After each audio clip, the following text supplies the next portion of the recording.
What's up, Undisputed listeners? It's your boy, Sharpe. I've got great news. I'm a finalist for a Shorty Award. Go vote for your boy and make sure I bring this award home. Thank you again from the bottom of my heart for making Club Shay a success. Welcome to the Undisputed Podcast. I'm your host, Jenny Taft. This podcast is the full show from today's episode of Undisputed from start to finish. We've got a busy slate, so skip Shannon. Let's get to it. Welcome to Undisputed. We are live from Los Angeles. I'm Jenny Taft here with Skip Bayless and Shannon Sharpe. Good morning. Good morning. How you doing, Skip? Oh, Bron had to sit back last night and watch James Harden pull away in the MVP race again. Jokic is not going anywhere either. I think James Harden, the wizard, he is. He might be something against Portland. Took over a game at Portland with no help. It might be Portland, Skip, because remember the first game against Portland, 44-17. So what is it about Portland that he dislikes so much? Something happening. We are going to address Harden. We're going to talk about LeBron, possibly his timetable for return. But we begin the show with some new news surrounding Deshaun Watson, because right now, the current situation is Watson's lawyer has responded to the 16 lawsuits currently being filed against his client, releasing a statement that his law firm has, quote, strong evidence that shows one of the allegations is false, and therefore calls into question the legitimacy of the other accusations here. Their argument centers on the claim that a woman attempted to blackmail Watson in January, and that woman ended up being the third plaintiff to file a lawsuit against the Texans quarterback. So, Shannon, does the lawyer's statement make you feel differently about the mounting claims against Deshaun right now? Makes me feel differently about this claim. Skip, it would be unfair by me and for anyone. There's 16 claims. Someone says this happened. It's supposed to be they have communication saying this was consensual. She files a lawsuit, said that you give me this and I'll keep it between you and I. That's a one-off. Okay, what about the other 15? What about the other 17? Now, I'm going to need you to have 17 instances in which something like this possibly happened. Yep. But it doesn't look good on her behalf. And Skip, and if these allegations are true, what they're alleging is that there's some form of communication between the two parties.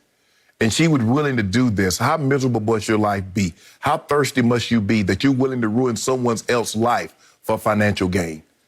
What? And then that calls into question, and that's why a lot of times it's so hard for people when it comes to an athlete or a celebrity or someone of importance, Skip, for people to take it serious. Did this really happen, or is this a money grab? And that's what happens. Now, I'm not willing to do that. Rusty Harden is a damn good attorney, and he will do his due diligence. And if there's something not on the up and up, he will find out about it. It will come out. Yep. But it's unfair to say because one person may have done something that's not on the up and up, that means the other 15 are also telling lies. Nah, Skip, I can't do that. It's not fair. I wouldn't do that. But I want to be fair to Deshaun in this situation. Man, for him to find himself in this, Skip, it's just the volume of it that makes you scratch your head. Skip, if it was just one or two, and this allegation came out, what supposedly is communication between the two, you sit back, you're like, okay, now I see. But Skip, there's so many of them. How do we just brush that off and says, okay, everybody's doing this? Not that it might come out, Skip. This was, well, I was with Deshaun also, and so let me see what I can get. That might come out. That might all come out. But I'm not willing to do that at this point, to say everybody is lying because one person could potentially be lying. Now, in this situation, Skip, in a court of law, if you go in there and you lie, and it's proven that you lie, the judge will instruct the jury anything that person said after that couldn't be construed as a lie. Yep. But because it's just her, now she has a credibility issue moving forward, not the other 15 or 16 or however many other cases have been filed. So that's where I am on that. If these allegations are true, this is just terrible on her behalf. Okay. I hear everything you just said. Before I launch, big picture, the trial by public opinion has commenced. Yes. It's now in full swing and full throat, and we're going to be going back and forth, and it's going to become trial by Instagram. Right. Well, that's where it started, Skip. When he put the lawsuit out on IG, that was the public opinion, the case in public opinion that he wanted. Okay. So fair is fair. Rusty Harden had his day in court, the court of public opinion, yesterday. Yes.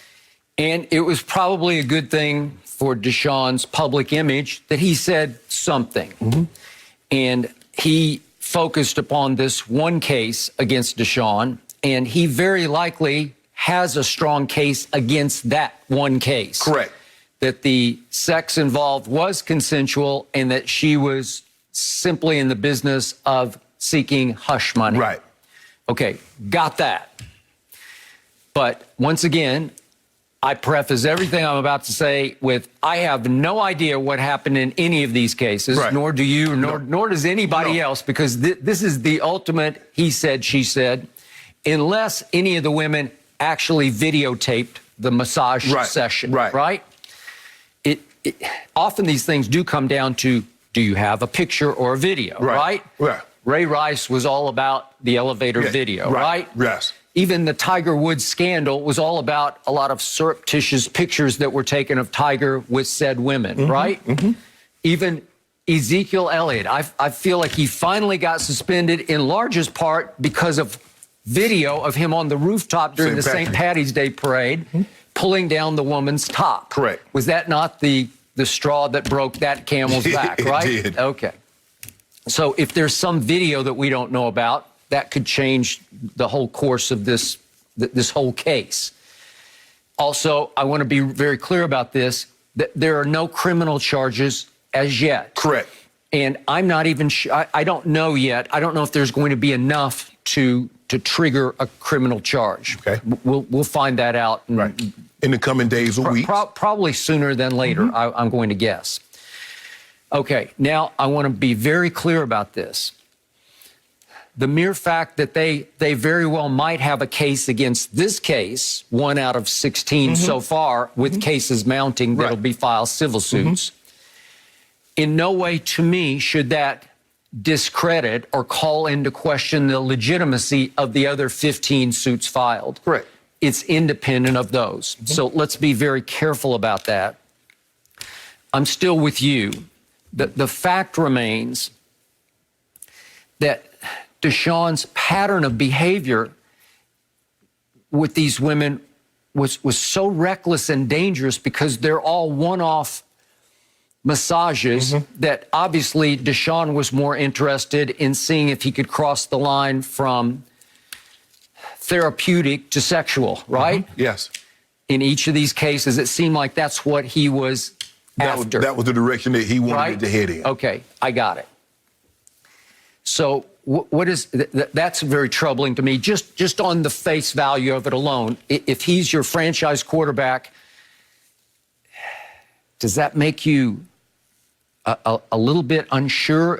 Does it make you not trust his character going forward? Well, Skip, I look at it like this. Because you're promiscuous doesn't make you not a great quarterback. It doesn't make you, being promiscuous is not a crime. No, so let's let's put that out there. I don't want people to think, well, he's this person and that person, that all of a sudden that leads, well, he had to, with that many people, he had to do something immoral or that was against the law. Okay, I got it. But these are all one-offs. So just on face value, they're dangerous. This is risky business for a man who makes $40 million as your franchise quarterback.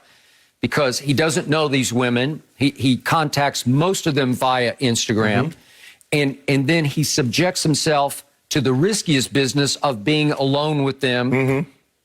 All-time classic, he said, she said. Right.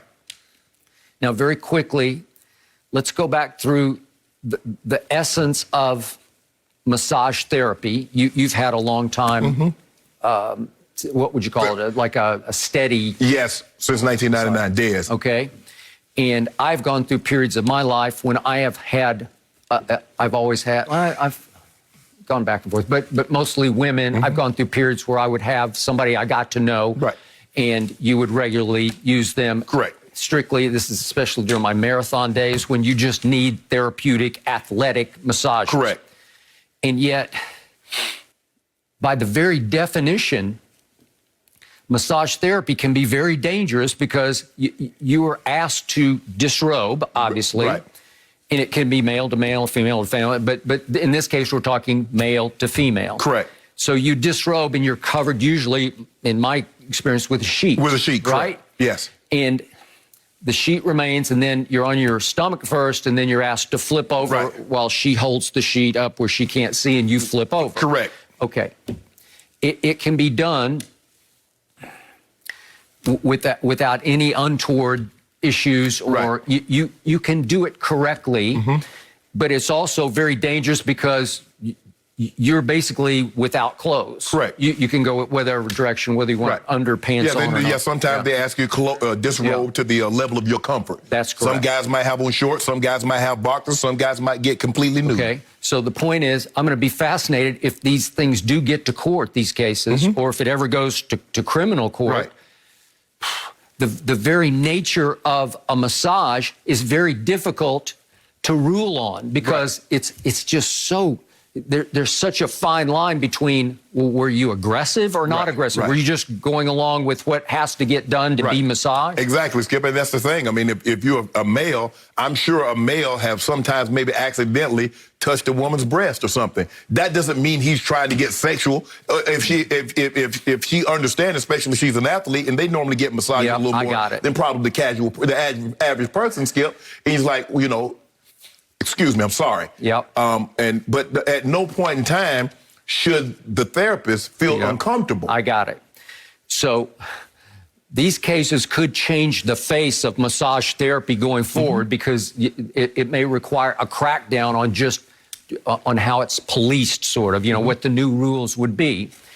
And now we're to the biggest picture. The great thing about the Me Too movement over the last few years here in this world we live in is that it was the universe correcting itself, because for so long, it was like, well, that's just how men are. Men, that's just the way a man's got to do what a man's got to do.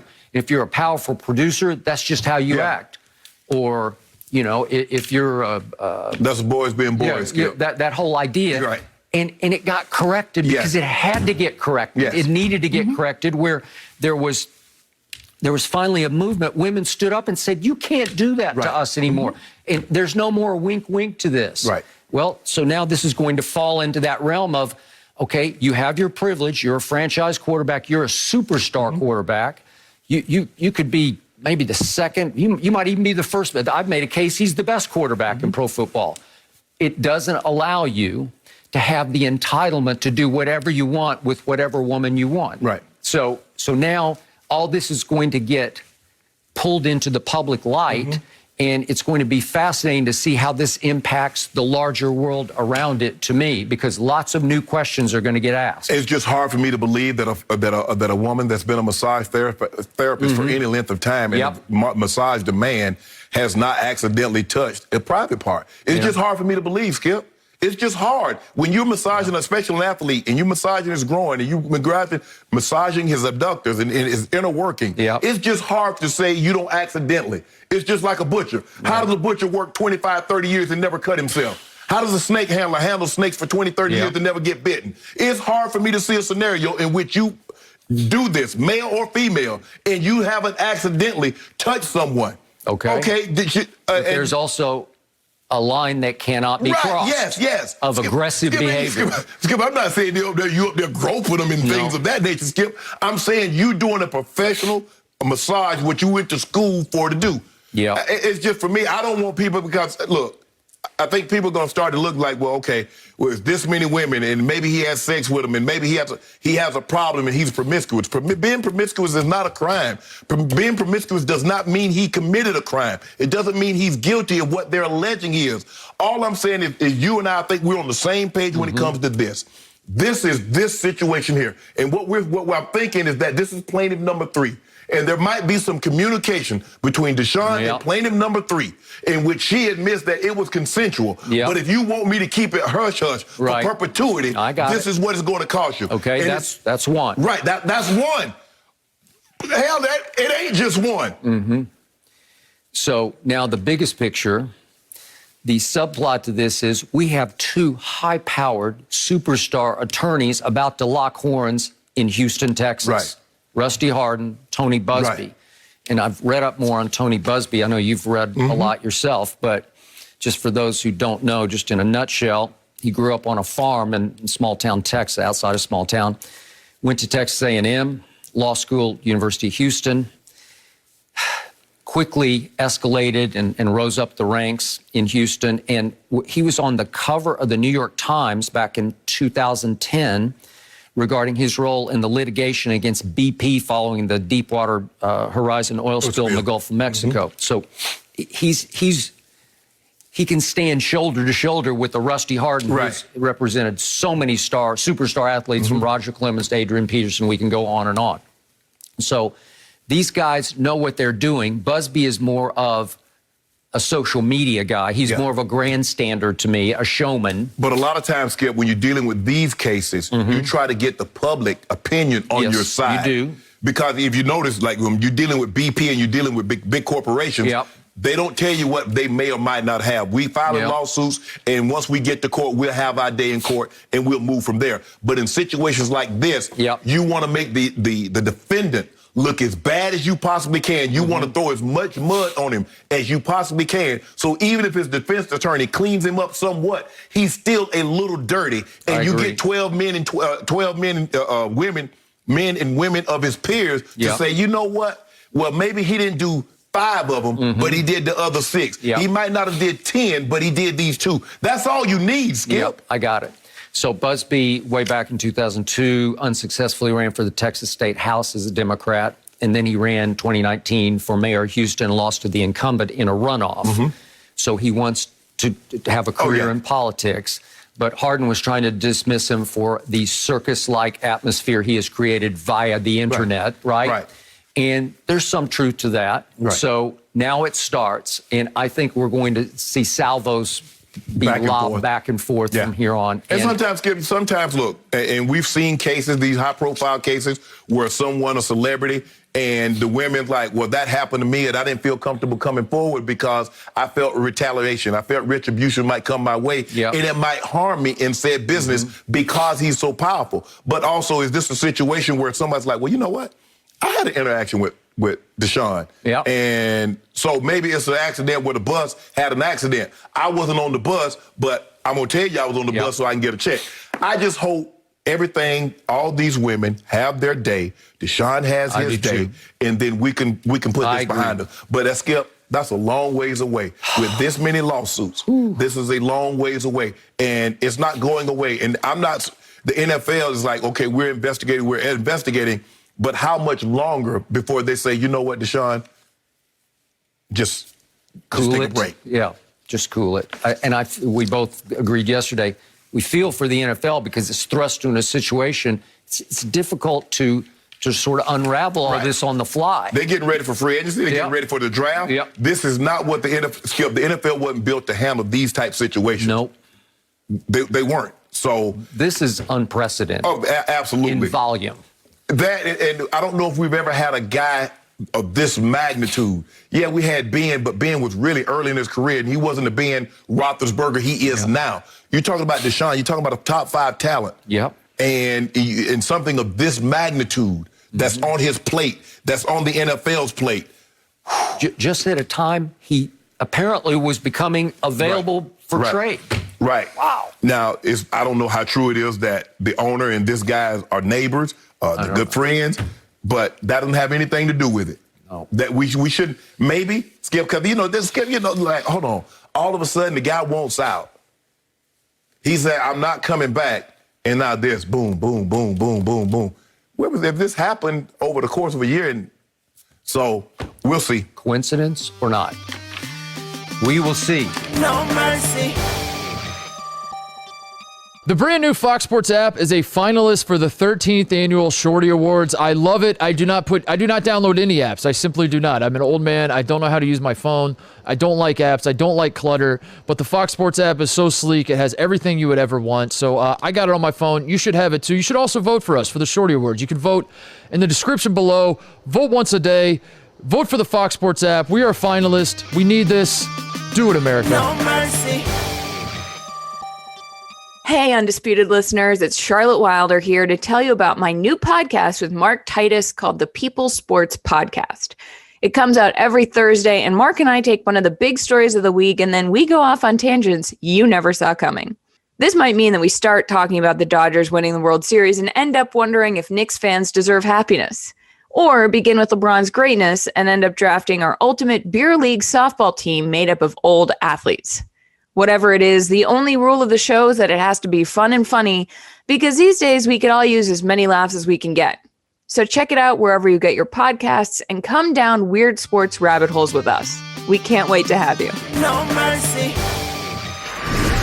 Well, how about this, guys? The Bucs are reportedly finalizing a one-year, $9 million deal with Ndamukong Suh to bring the defensive tackle back to Tampa next season. Suh joins Shaq Barrett, Chris Godwin, Levante David, and Rob Gronkowski as key free agents the Bucs have been able to bring back in hope of repeating as Super Bowl champs. They said they wanted to do it. Boy, they're getting these names done. Shannon, how important was this signing for the Bucs? Well, Skip, he is important because he had played really well. And I had Ndamukong Suh on my podcast about a month ago, Skip. And he made it clear he wanted to come back, but he wouldn't be willing to give no deals. And he got what he wanted, $9 million fully guaranteed with an opportunity to make even more incentives. And that's the thing, because very few times, Skip, when you win the Super Bowl, are you in position? Normally you're strapped. You're up against it, and you can't rework enough contracts to bring all the guys that you would want back, even if you wanted to bring them back. But Tampa has done a good job of managing the money, extending guys with portable years, getting Levante David to re-sign. Shaq Barrett, they gave him a premium penny. They did.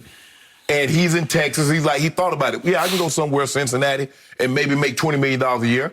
But that's the same thing I'm making here when you think about state tax that I'm not getting taken out. I'm playing with Tom Brady. I'm playing on grass. I'm playing in the warm weather. I like that. I'm going to stay here. So give Tampa kudos for being able to do what Bruce Arians said they were going to do standing on that stage. Your butt isn't going anywhere. Your butt isn't going anywhere. Your butt isn't going anywhere. And you think, I'm thinking, yeah, that's hyperbole.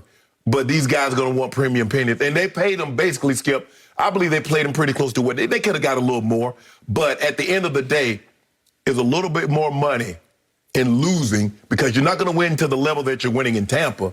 Was it worth it? And it seems to me every guy, Levante Davis said, no, I'd rather win and take a few dollars less. I'd rather, Shaq Barrett, I'd rather win, take a few dollars less. Ndamukong Suh, I would take less. And so it bodes really well for them, Skip, because I don't know if we've seen a situation like this. Where you win this many games, you win the Super Bowl, and you get all your key cogs back. You covered the Cowboys. People was raiding them left and right.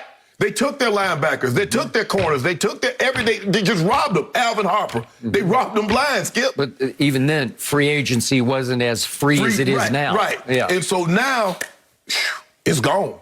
So I think this is unbelievable for Tampa to be able to resign, especially every key guy that they wanted to keep, Skip. They were able to keep. I am shocked by this one. I am pleasantly shocked. Even though you said Suh was probably gone. I think we agree. Yes. He's got a little mercenary in him. This was the key piece that I thought would exit stage left or right to the highest bidder. To a much higher bidder. He's still playing Ndamukong Suh at a very high level. He is. He was an anchor of that line. He's extremely valuable. To me, he's even more valuable than the skill pieces that are still out there. Antonio Brown, not that I love Antonio, but could you go forward without him and be okay? Remember, James White's still sitting out there on the market. Could they just plug in James White to sort of that role? Right. Sure. Fournette, James White could also replace Fournette. He's still sitting out there unsigned. Right. I'm sure they're trying to figure out a way to get both those players under this cap that shrinks now by the signing. But this is a Tom Brady strikes again. He has created such a strong bond in that locker room that I do believe that unity mattered a little bit in the end. It might have been a deciding factor. Like you always say, and I don't disagree, money talks in the end. It's all about, you said Shaq wants to get paid, and he went so far to say, I want to break the bank. Yes. Levante David deserved to get paid because he's been doing this for a long time at a very high level, and he was a dominating force in the Super Bowl. So on the open market, he could really get paid, and he stayed for very good money. Not great money, but good money. Good money. Shaq got great money. Yes. He maybe not top dollar, like you said, maybe you could go to Cincinnati for, I don't know, 20 mil. Whatever, 3 or 4 more million, but no state tax. Warm weather, Tom Brady. Yeah, and incentives, and Sue's got incentives. Right. I don't know exactly how high it could take him. Right. But the point is, these guys really had fun doing this. These guys really believe they have a great shot at running it back, to borrow Kansas City's phrase going into last year. So to me, I just can't. Sue was the odd man out. I just thought, and I got to the point where I gave up on Sue in Tampa Bay, and I was campaigning. My Cowboys could use the interior of the line. They were as bad a run defense. Actually, Houston's was slightly worse statistically, but could they use Sue just to anchor the line? Sure, the Cowboys could. And remember, I said, well, take a shot. Well, Skip, they didn't even want to pay $5 million for a safety, so you know they were paying $9 million for a deep. Right. But Sue's a big guy. Yeah, I believe you're different. He's a different man. He's legit. Yeah. Like he's not just another Keanu Neal or Right. Malik Hooker Right. or KZ or these safeties that are out He's on the still market. an impactful player. Yes, he's a very impactful player. So all of a sudden, you get your horses back because I didn't know, were they going to lose Shaq Barrett? Well, now you got Shaq back, JPP obviously coming off the other edge, and Sue anchoring. You're in a pretty good spot, right? Yeah, and a great spot. And Levante's still there at linebacker, and Devin White isn't going anywhere. Right. And the secondary is so young, will only get better. So their defense could now make a case that it could equal the offense going into next year, and it didn't all year until you could say the New Orleans playoff game. Right. Yeah. It did not live up to the Skip, offense. and that's the thing, is that once you see the level of success, and that's normally what happened with defenses, is that once they see the level of success that they enjoy, they want it more. You look at the Steelers. You go back to the 70s, Skip. Once they were like, hold on, we got something special here. We can dominate. Obviously, it wasn't no free agent, so you kept those guys together. You look at the great defenses. If once they have success, and if you can keep these guys together, now Denver was a different animal because, free agency, they started to go, D. Ware was all up there in age, and you lost Malik Jackson, and you lost Talib, and you lost some of those other guys. But if they can keep this thing together for another year or two, they got a great chance to be a major, major threat in the NFC. And all things related to a Super Bowl would probably have to go. You have to I don't care what the Super Bowl going to be held at. You're probably going to have to detour in Tampa. You're going to have to go lay over in Tampa one night and take care of them. You ready to use the D word as in dynasty? Oh, there you go. Well, are you? That was a TV show. Are you ready? Well, it was. It was a good one. It was a very good one. Are you ready to say that guy named Brady, that guy who wears 12 in pewter now, might think about 45, 46, 47? But I believe, I don't know what Fox Bet was thinking, but I do believe they should be the favorite to repeat. I understand you got, and Kansas City's made some great moves. They signed Chris Long, they signed Joe Tooney, and, they're in the running for Trent Williams. But, they're going to, see what happens in the draft. But Tampa should be the favorite. Okay. So now the new X factor in Tampa Bay is 1AB, Antonio Brown. And I told you the last 2 days that we discussed this.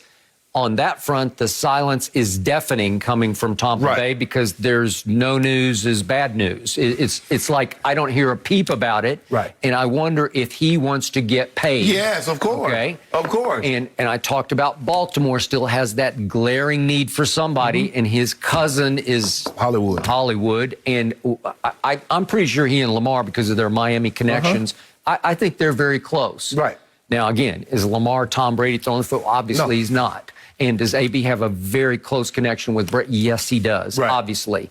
But AB is a superstar receiver, or at least in his mind he still is. He was for a while. He was. And he started to look like one in the playoffs to me. He started to bounce back into that. He could still make plays, Skip. But the days of AB getting 150 to 170 targets, those days are over. And what happens is that, okay, I bided my time. I was the good AB for 8 weeks. He was. Now I want to get paid. I got a Super Bowl. Skip, I just don't know if that $8 million, $10 million payday is going to be out there. Do I think AB is better than some of these receivers? They got 8, 9, 10, 11, 12. I do.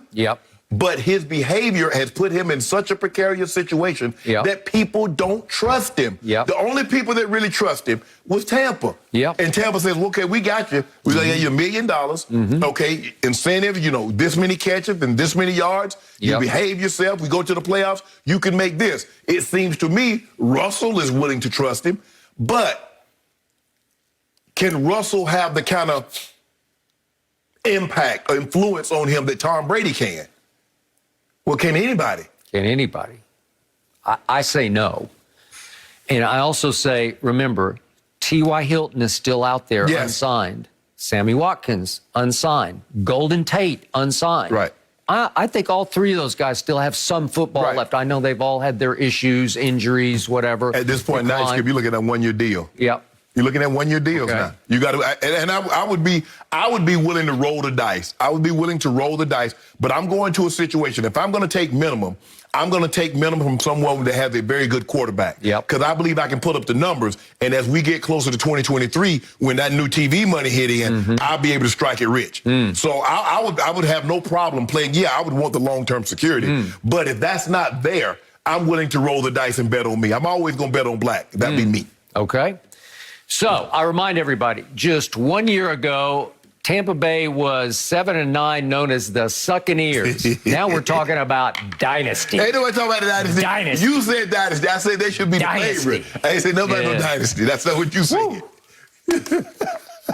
Dynasty. Okay, one guy, I want to keep you guys in the loop here. One guy that was rumored he could end up in Tampa, James White. Well, Jeremy Fowler is reporting that he is expected to re-sign with the Patriots. So just some context there. You finally got a break. You finally did one thing right. You ain't getting this one, Tom. Like Mr. Bill Belichick, and we're going to address the Patriots in just a couple minutes. But first, let's talk about LeBron here, guys. Despite the team saying LeBron would be out indefinitely after suffering a high ankle sprain against the Hawks this past weekend, internally, players and coaches are expecting to miss the MVP candidate for about a month. The Lakers lost their third straight game last night and could see their playoff seeding slide as they play without Anthony Davis for a few more weeks too here. So, Shannon, are you surprised LeBron will be out that long? No, and I'm also not surprised that I was only able to watch about 5 or 6 minutes of that game last night. Skip, that's embarrassing.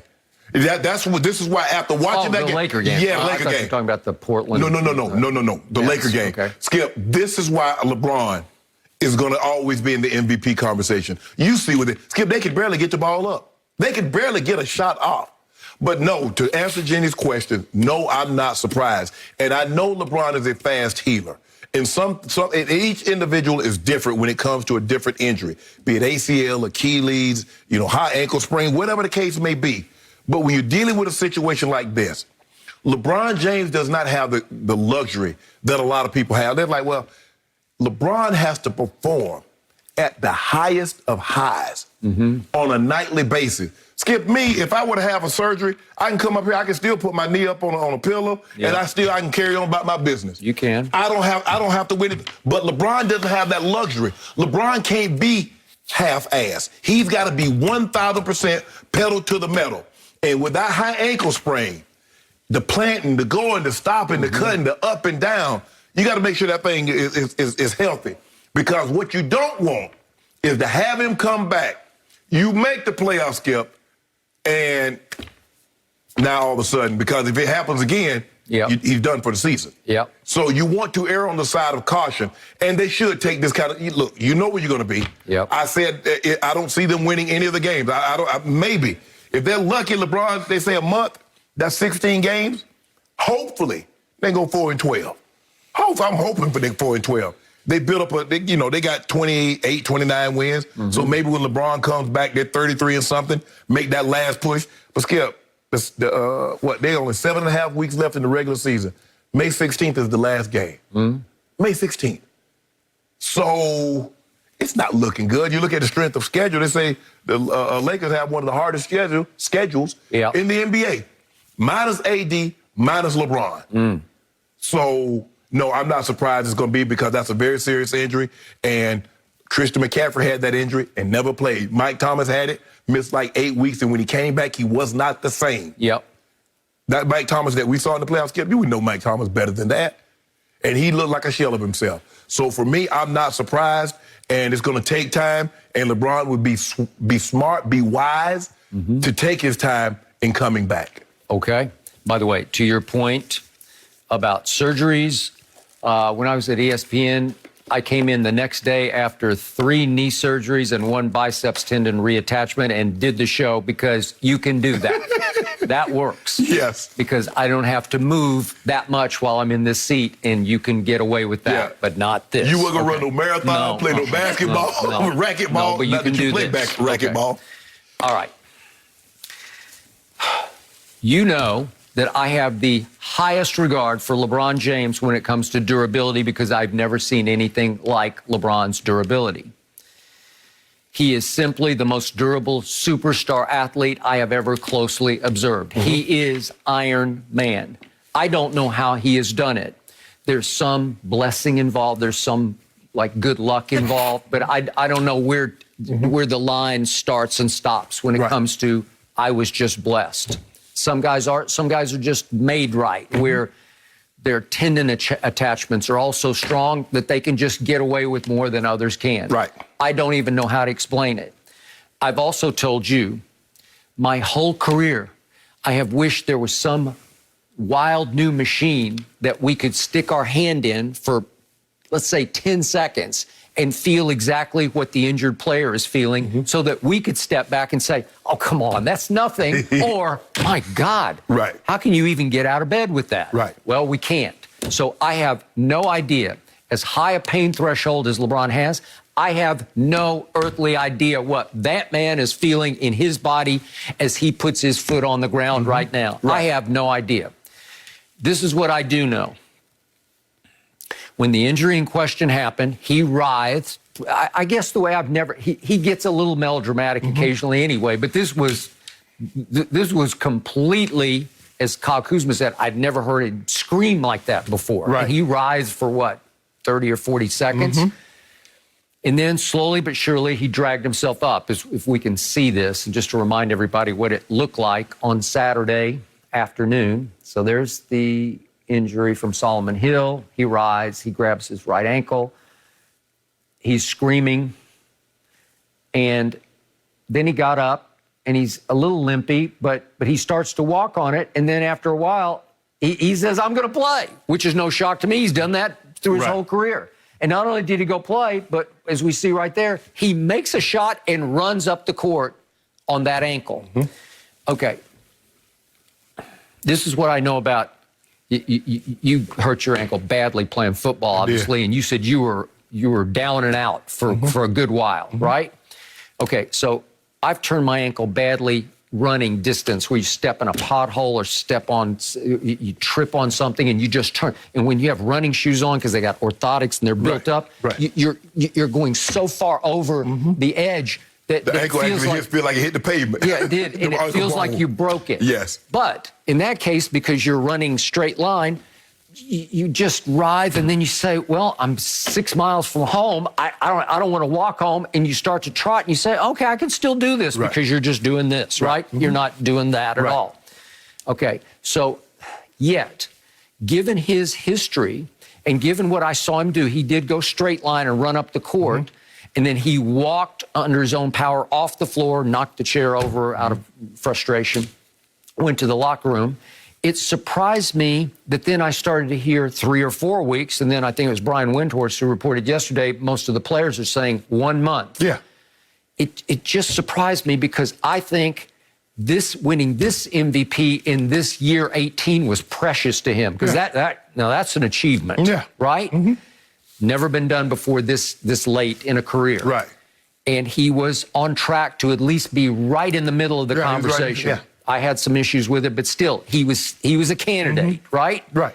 In a year in which we see a lot of default candidates, Embiid gets hurt and he just falls back and out of the... Kevin Durant's hurt, LeBron's hurt, Melo's hurt, Steph Curry's hurt. We got way too many hurts, right? I think Giannis is dealing with something. I don't know what he's been out. Yep. Okay. So that's precious to him. And obviously the clock is ticking toward the end of his career. And to catch and pass Kareem's all-time points record is a huge thing for him. Right. So if you're going to miss X games, what would you miss in a month? 16. 16 games? Okay, so you miss 16 games. That's 16 shots, 16 nights where you could score 25-ish Right. points, That's 30 what he's averaging, points. 25 points a night. Okay. Well, do the math on Right. that. That's a lot of points you know, could he's add. right at 300. Okay. So it's got to be tearing him up to miss a month. But this is my uneducated guess from a distance. I believe that he was playing so many minutes. You didn't have any problem with it, but his minutes were so high. He was, I think, 5th in the NBA in overall minutes played, not minutes per game, but he was playing every game. He'd only missed the one Sacramento at the end of the All-Star, before the All-Star break. I believe that it finally sank into him. I need to rest up for the playoff push, because what really matters in the end is that ring. Oh, I see where you're going with this. People at home, y'all see where he's going with this? Now, this is what's going to happen. Now, he misses a month. Now, he comes back. Yeah. They get AD. That we're going to talk about them possibly getting Drummond. They win the title. He caught a break. He took a month off, and that's what he needed. I see where you're going with this, Skip Bayless. Oh, yeah, that's where you're going. Just like the bubble. What have I said from day one? We don't need rest. You need rest. No, we don't need and rest. I believe either somebody convinced him you need rest, or he convinced himself, I got to reprioritize. I got to forget about the MVP. I got to forget for a moment about Kareem, and I need to prioritize winning how many rings does he have? Like 3 now? Or No, Solomon Hill made him forget that. No. Solomon Hill rolling into his ankle made him forget about the James, MVP. if he really wanted to play sooner than later, I believe he could play. No. I believe he could have played in a week. No. I just do. Well, then he is an Iron Man. No, he's not. No. Remember he got the groin injury? Yeah. You said he's going to be back in a week. What did I tell you? I didn't say be in a week. I told you. I said, no, it's going to be a while.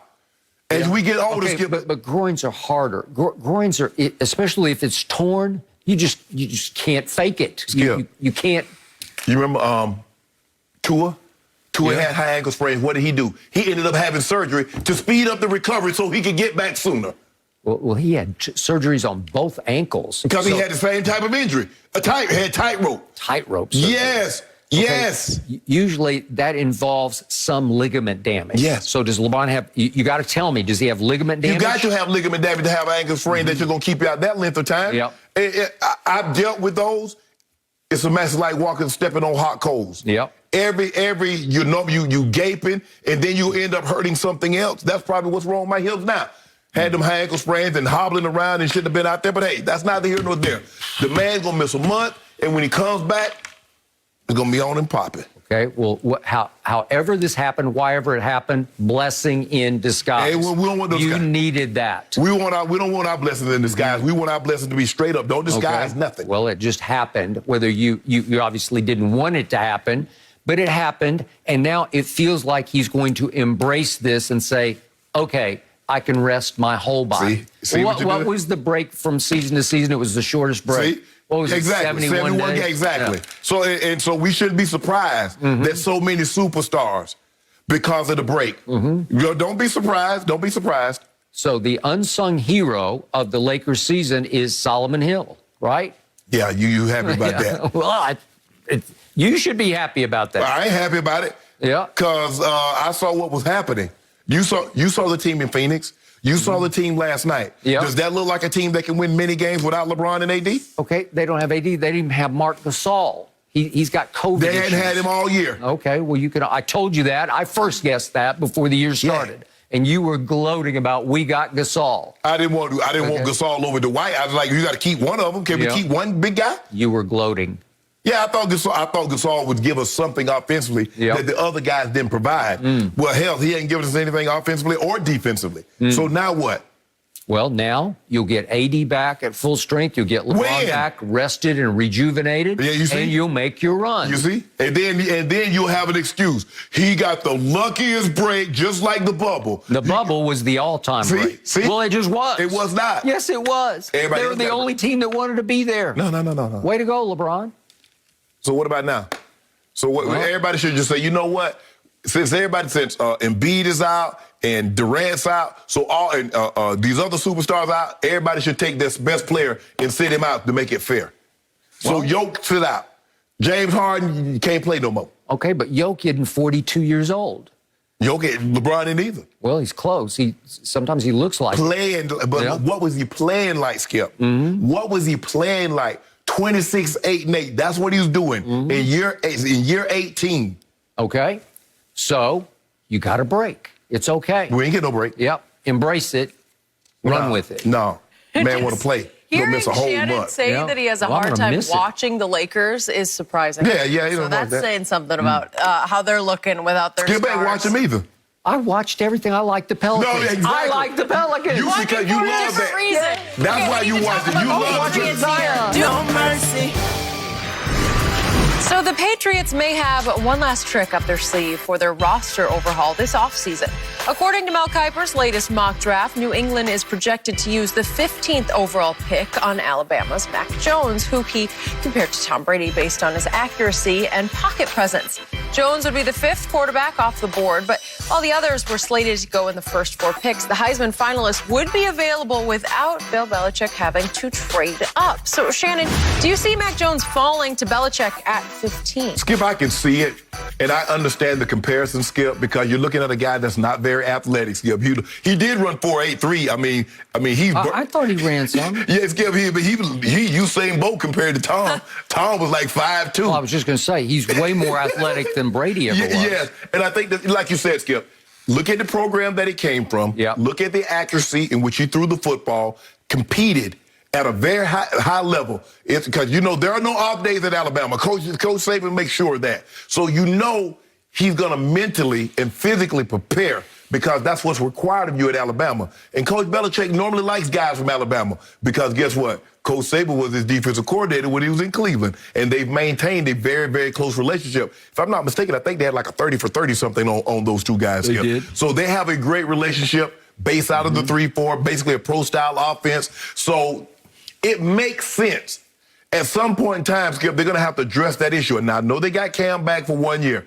And if Cam is 80% of what he was in his MVP season, that would be great. Yep. But you could take Mac Jones, sit him for a year or two if need be, or you could say, hey, 2021 Cam is all you, 2022 Mac, you're up. But I like it there, Skip. You wouldn't have to move up or down, but maybe somebody move. This is what we know about Coach Belichick.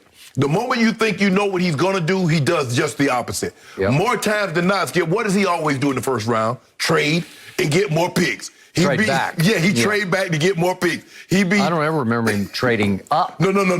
He ain't trading up. No. He ain't trying to give up no assets. Yep. He's trying to get more assets. So I can see them if he's there at 15, but maybe somebody else falls in love with him. San Francisco at 9, he would be great in the West Coast offense. Mm-hmm. He's athletic enough to make it work. But I don't know if they're going in that direction. Maybe somebody else moves up and takes someone else. But if I'm the Patriots and I'm sitting at 15 and he's still on the board, I'm taking him. Okay, I hear that.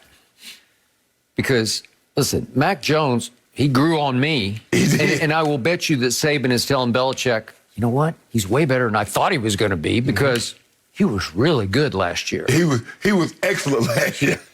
In QBR, my favorite stat, his year was a 96. Well, that annihilated the field because Justin Fields was down at 92. So he won college football QBR by 4 points. Right. That's hard to do. Yes.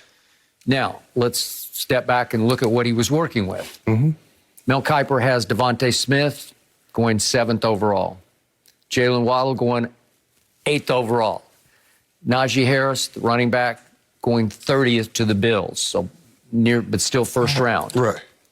And just to remind everybody, Ruggs went 12th overall last year, and Judy went to your Broncos 15th overall. So Alabama, if these picks hold that Mel's predicting, he's very good at what he does, that would mean that Alabama would have 4 receivers taken in the top 15 of the draft over 2 years. Yeah. That's impossibly great. And throw in Najee Harris as a first-round pick, skill position. We ain't going to talk about all those first-round offensive linemen they had over the last 2 years. Skip. Okay, so my issue with Tua was be careful. You got a track team of receivers. Tua got to throw to all 4 of those guys. Oh, yeah, he did. Well, they're just open everywhere. It's just open, run free, hit him in stride, touchdown. And the protection was supreme, obviously, because of all those first-round picks. So Mac benefited from the same. By all accounts, Mac Jones took over the locker room, maybe not the way Brady does, but he was the leader of this football team. So I'm going to give him high marks there. So given the perception, the resounding perception that Belichick is in love with Mac Jones, that he could be the quote-unquote next Brady, even though Mel Kiper says, please don't hold me. He's not saying, he's just saying he's Brady-like because he's tall, pocket passer, right?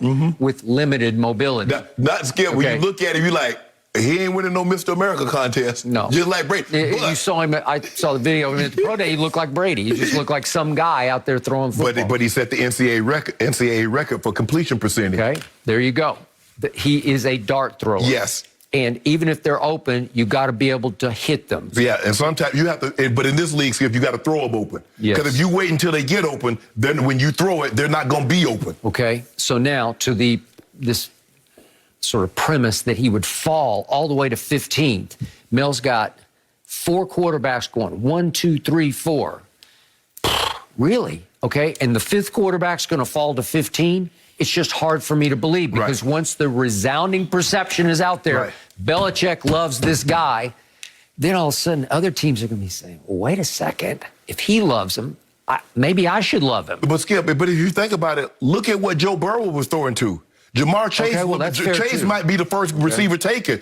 Justin Jefferson, we saw what he did. We did. And he got another with Marshall coming off the board. Clyde Edwards-Helaire. So it wasn't like he was throwing to some duds. He had studs. No duds, studs. Yeah. Okay, but let's start with the Jets at number 2. Again, there's indications now from Corey Davis that they are going forward with Sam Darnold, which I cannot believe. I'm not a fan. You liked him. Yeah. You think he needs maybe a change of scenery or better skill? Yes, I think with skill, with right people help around him, I think he'll be better. Okay. So at number 2, are they really going to stick long-term with Darnold, or are they going to take, Mel's got him taking Zach Wilson. Though Mel says he likes Justin Fields more than Zach Wilson, so do I. I'm not, you're not 100% sold on Justin Fields, but I'll take him over what I saw of Zach Wilson because the competition Unless you're Zach Wilson, because I've only seen him play 1 year, and then I saw him step up against competition. And you saw one game. Yeah. At East Carolina. Coastal Carolina. Coastal Carolina, that was not pretty. It was not pretty. Yeah, okay. So is it possible the Jets, I wouldn't rule them out talking themselves into Mac Jones going forward. It's possible. And then we start looking at teams that still seem to have a quarterback quandary. Is Philly out of the quarterback game? And we're going to talk about Joe Flacco signed as their backup. Oh, my goodness. And are they sold on my guy, Jalen Hurts? Well, I never know about that organization because they seem to have a different direction every week. Right. So is it possible they take a quarterback at 6 because maybe they fall in love with Mac Jones? Is Jared Goff the answer in Detroit, the long-term solution? I don't know. That's a lot of money to be played for a quarterback that you traded for. Okay, maybe not. Are the Dolphins, are they going to stick with Tua or not? So many reports have them having issues, like they're not sold. So would they take I wouldn't rule them out. Would the Vikings take a young quarterback? Are they sold on Kirk Cousins going forward? Well, you know what, Skip? Now that you mention it, Mac Jones reminds you of more Kirk Cousins than he does Tom Brady. Right, if you look at his demeanor, you look at his throwing motion, and the way he moves, I agree. He looked like a Kirk Cousins. Okay, maybe. And then you just brought up your man Kyle Shanahan. They're sitting at 12. Jimmy G, are they going to move? Oh, he's better than Jimmy G. He's okay. So would Kyle just say, I can win with that guy? Maybe. And then that leaves us with the 14th overall pick that belongs to your Denver Broncos. Thank you. Really? Drew Lock, are you going forward? Is he your long-term answer at quarterback? Take Mac Jones. Take Mac Jones, because they would. If he's just sitting there at 14, would Bill try to trade up one spot? Well, they're not going to do it if they think they need a quarterback, right? Okay. So, to me, it seems unlikely that Mac Jones will plummet. He go dodge 10 spots. Okay, because you'd have to plummet from 5 all the way to 15. Right.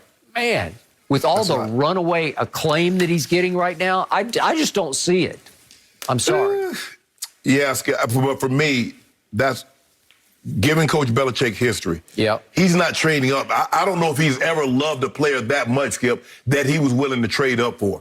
He was just like, well, if he's there, we'll take him. And if he's not, he just moves on to the next, best available player. So I agree with you. I don't see him moving up. But if the guy falls in my lap. Okay. So 2 last quick points. We both love Kyle Pitts. I told you he is the most valuable non-quarterback in the draft. Yes. And I told you if he happened to fall to 10 for my Cowboys, I don't care, need or no need, just take him. He is that dynamic. How many offensive guys you want for that? I don't care, but he's not going to fall. No, so he my case is, if you're really sold on Sam Darnold, if they're going to go forward with Sam Darnold, then take Kyle Pitts? Take Kyle Pitts at 2. Just take him. He is that good. How about they trade that pick?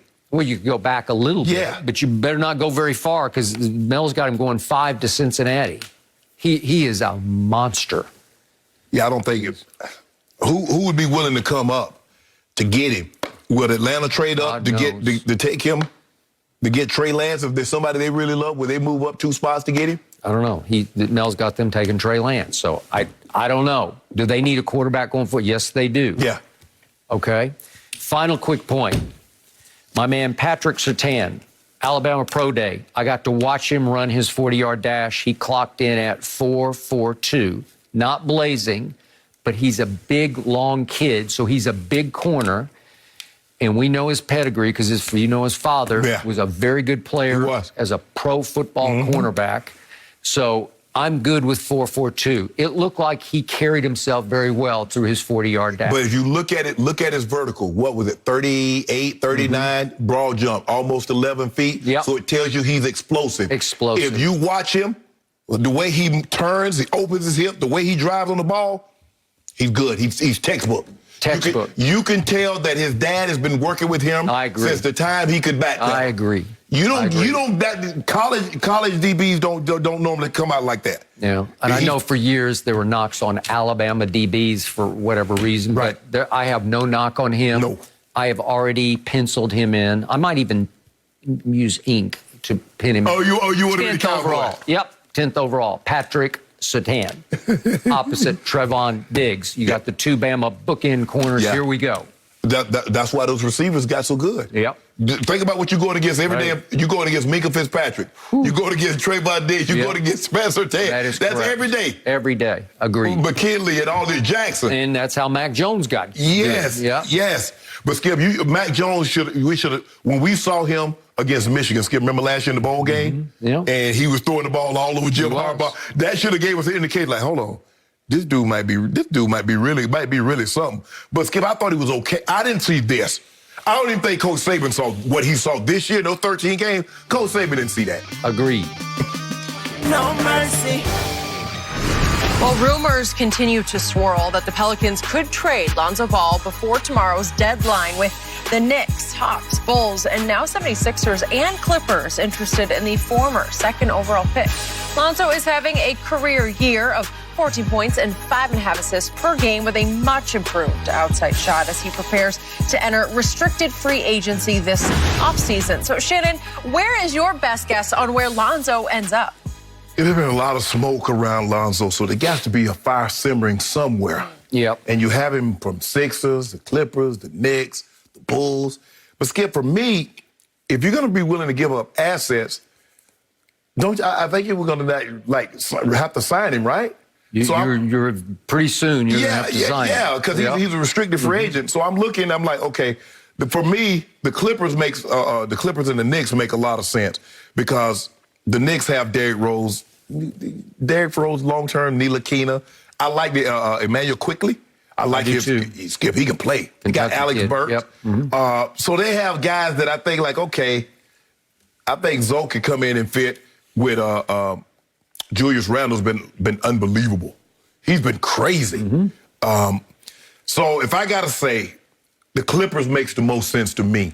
They need a pass-first point guard. Yep. Patrick Beverly is not skilled enough offensively to play that position.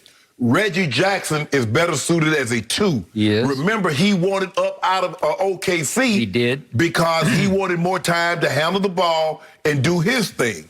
So he's not really, he's okay. But they need somebody like, understand, Kawhi first, PG second, everybody else eat third, fourth, and fifth. Kawhi, PG. Yep. And I'm not so sure that's the understanding that Reggie Jackson has. And Patrick Beverly is just not, that's not what he is. Okay. You look at the Bulls, Skip, they have Kobe White, played really good. Zach LaVine was an all-star. I mean, what's he going to play? Nobody's playing three guards anymore. So that makes the most sense. I like the Sixers, but so what are you going to do with Embiid? What are you going to do with Ben Simmons? What are you going to do with Seth Curry? What are you going to do with Danny Green? Yeah, but they still need a point guard. I mean, Simmons is the point, whatever he is. So you go slide Ben Simmons over, let him play 2-point forward.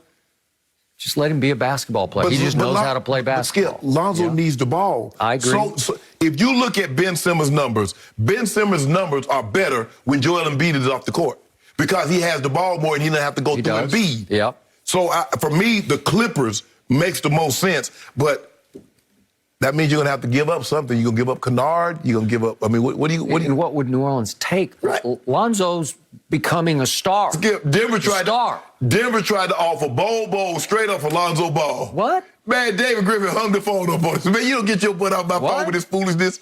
Talk about Bol. Manute Bol, Cereal Bowl. No. Agreed.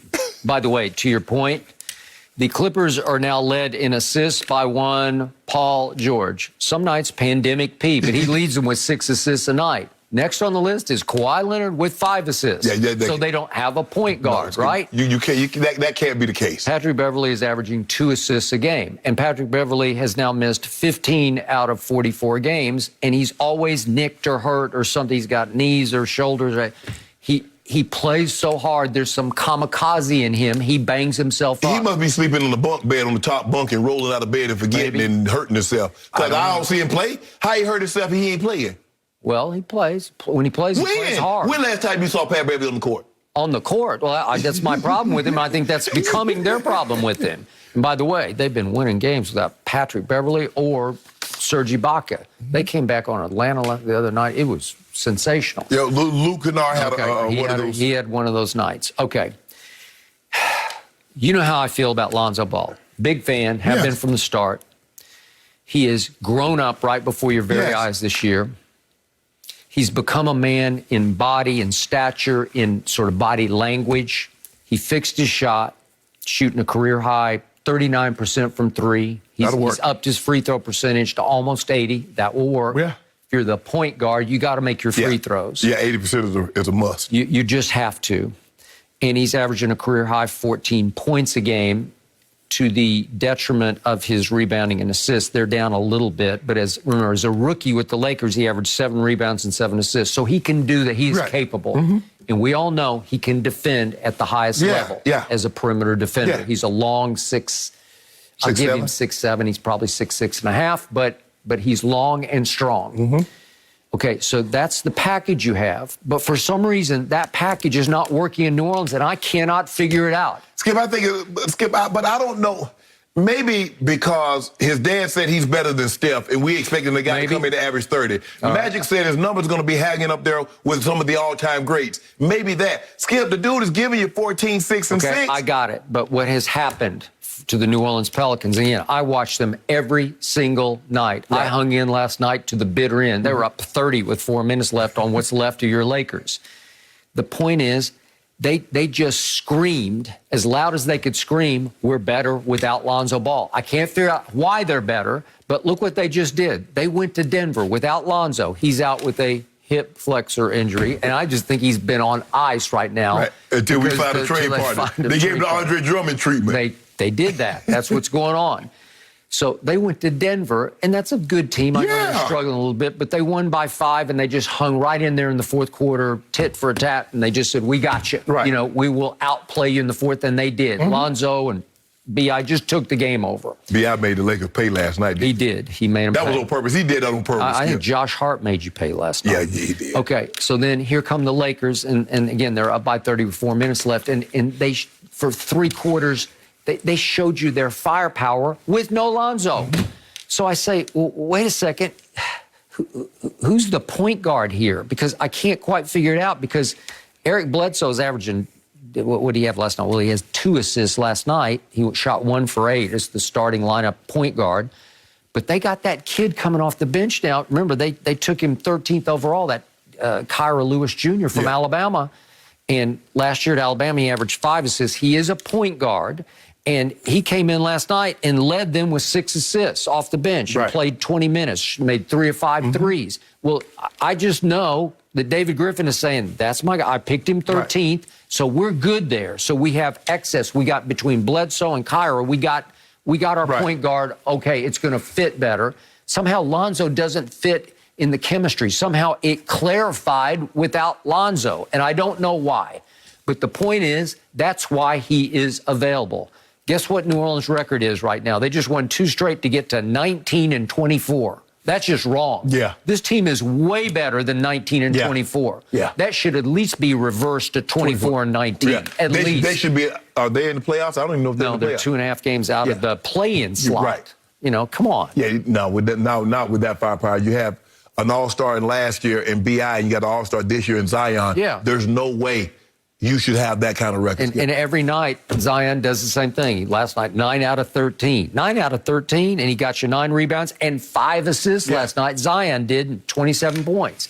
Well, that'll work, man. Yeah, but he should be a double-double. Yeah. Zion, there's no reason Zion should get 10 rebounds a night. I agree. Because you know, Skip, he's going to shoot a high percentage. Because he's going to dunk the ball, he's going to lay it up. He's so quick, it's hard to keep him out of restricted area. And I love what Reggie Miller said last night. If it ain't broke, don't fix it. Because you keep saying, well, he needs to work on a little bit of mid-range or maybe a 3 here or there, because he can make a 3 here or there.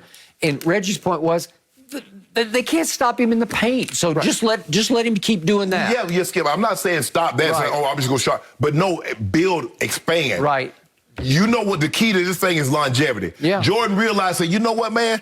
I can't be jumping over buildings. He cannot. So he went down to the mid post and he deflected that turnaround. Kobe did the same thing. Same thing. At some point in time, Skip, you're not going to be an athletic 32-year-old. So you're going to have to expand that game. Okay. Now, unless you're going to be like Shaq, where Shaq was 7 foot tall. I agree. Okay. So somehow, I thought Lonzo plus Zion, it's like, thank you, God. It's the new Lob City. Dunks? Come on. Yes. And somehow it never detonated. And I don't know why. So I would prefer to see Lonzo stay with the Pelicans, but it ain't happening. I would also, Skip. Okay. I think it's a great fit. All right. But you know, his dad said he can't stand it. Okay, great. And I want him traded. And that's probably the death knell. That's probably it right there. Okay, here we go. All right, back to the other team I love, the Clippers, obviously. Could they use him? Sure they could. Obviously, it's a glaring need. Well, it's why I wanted Rondo. I thought Rondo would have been a good fit for them if he could ever stay healthy, which is hard for him. But the point is, to your final point, I have no idea. What would David Griffin want on the roster that they're willing to part with? Right. They're not going to do Kawhi or Paul George, obviously. I don't think they're going to do Serge Ibaka. No. Then where do we go after that? You don't need Serge Ibaka because you got Adams and you got Jackson Hayes, so you don't really need a big. Jackson Hayes still dunking on people. He's starting to explode. He is going to explode. Ever since he caught that body the other night, he been going berserk on people. So what is it, Skip? I mean, you like I said, they got Kennard. You want Morris? I don't. Reggie Jackson.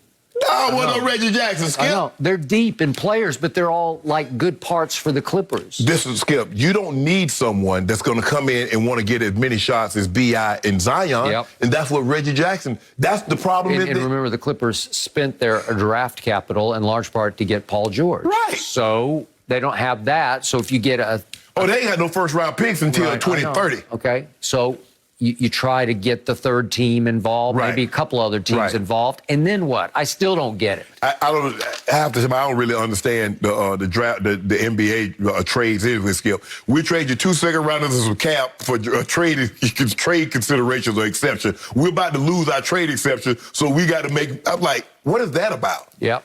So I don't know. I like Lonzo. I agree with you, Skip. I like Lonzo in New Orleans, but it doesn't seem like New Orleans like Lonzo in New Orleans. Nope. So, and we keep hearing Sixers and the Bulls and the Clippers and this one and that one. And somebody like, ain't no way you have that much smoke without some fire being somewhere, Skip. Yeah.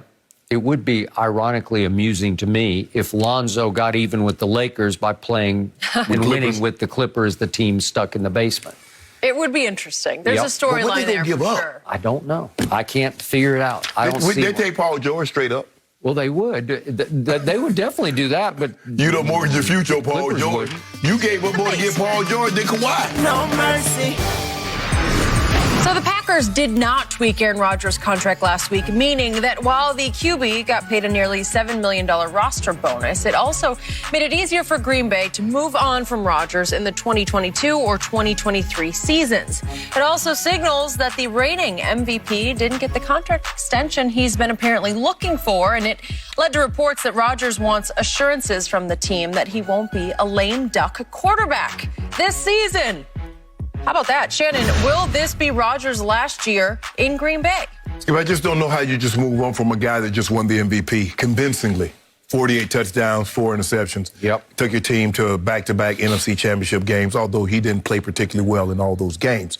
I just don't understand how you do that. Do you believe Jordan Love, give you a better opportunity of taking that next step, which is ultimately getting to a Super Bowl? Does he give you a better chance at that than Aaron Rodgers? Skip, Aaron Rodgers is not looking to retire. Guys don't throw 48 touchdowns one year and then all of a sudden say, you know what, I think I'm good, and just walks away. He's still upset that you took Jordan Love because Jordan Love, he didn't help you last year. He's not going to help you this year. You could have gotten somebody that could have helped on one side or the other that could have contributed. You can find anybody to throw practice, do skeleton and throw practice squad stuff. Yeah. But that's not what Jordan Love is not helping your football team win football games. And there's really assurances. Skip, that's not the kind of business the NFL is.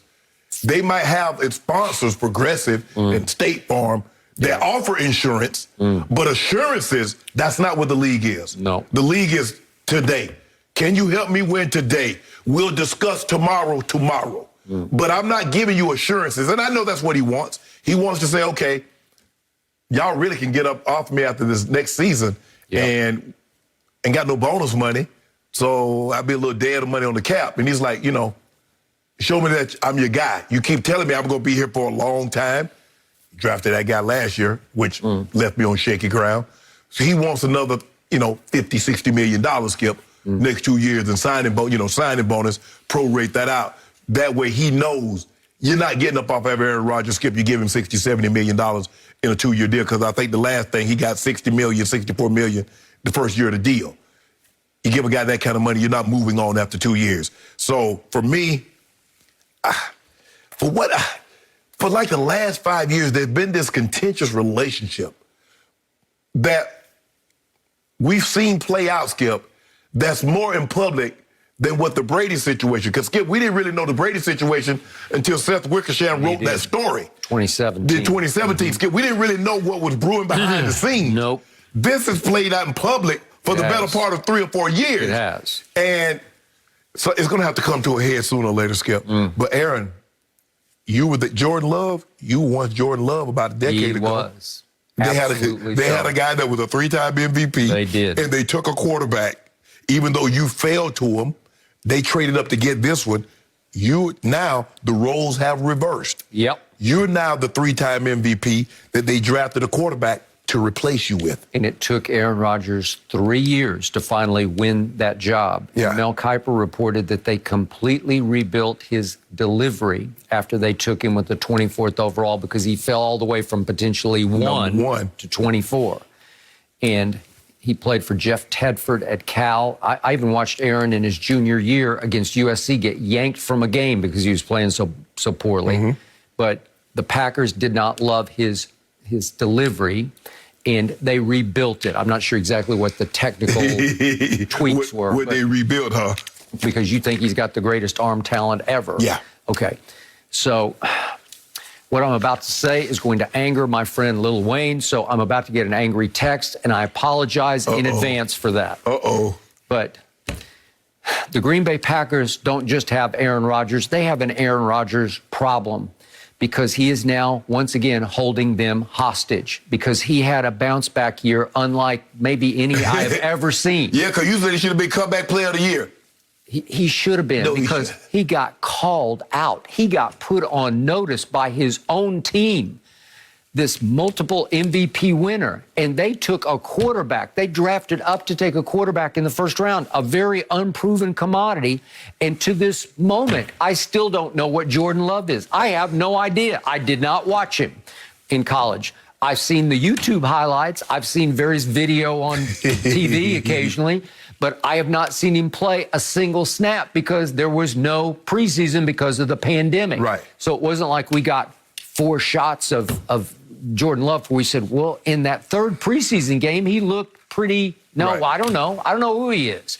And all the reports out of Green Bay is he didn't exactly light up practice, but who knows, right? Skip, Aaron needs to be careful. Because you remember the guy that kept trying to hold him hostage about he didn't want to come to training camp, he didn't want to come to mini camp. All right. And he kept holding out until they finally said, you know what, Aaron, you're in.